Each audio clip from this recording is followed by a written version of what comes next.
next day, he asked to pick me up from work, and I said yes. I was very willing.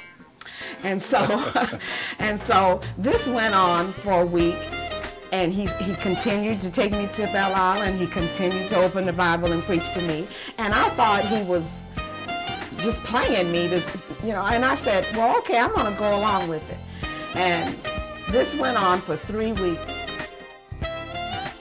I actually asked my brother if it was okay if I asked her out, which was kind of funny, I guess, to him, because he said, sure, it's all right, go ahead and ask her out. So I asked her out to a Pistons game. We exchanged emails and asked her out on a date. I think our first date was at Fridays. And showed up with some flowers, looking nice, and gave her some good conversation, and the rest is history. I was in the alto section and he was in the tenor section, and he kept turning around looking at me because I was singing, my part really well.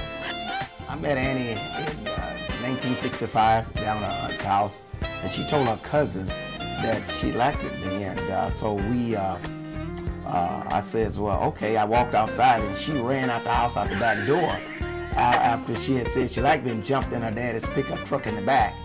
And I said, well, this girl, what's going on?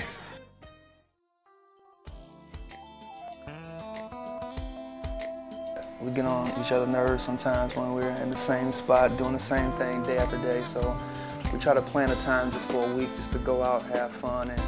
Well, we do a lot of things just us. We have 2 kids, and we do a lot of things with them, but we also make sure that we have time with each other. We go on vacations with each other, just us 2, and just spend time. We have date nights and late date nights. I think that keeps us. Thinking about the spark that we have is the hanging out with friends who think like we think. I think that's very important to hang out with people, strong support system, and hanging out with people who love to be together. And even in those up and down times, we hang out tough with some friends who like to be married, as opposed to hanging out with folk who are not married or who don't really care to be. You know what I'm saying?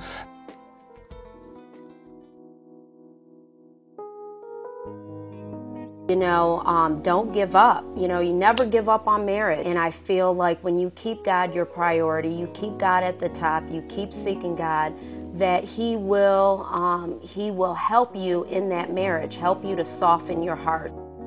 To build something. And so it's been a really wonderful journey.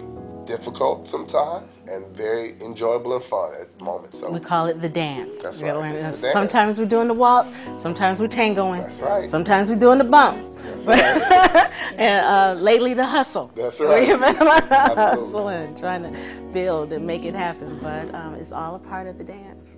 Yeah, communication is imperative, at least for our relationship. I would say for all relationships, but I'm going to say for all relationships. It's as a man, it's tough. We don't communicate as well.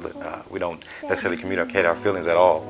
But being married and having to get past that is really what we've been accomplishing over the last couple of years, so that we can have that longevity. So Dave and I decided we want to keep our commitment. We love one another. We wanted to do right.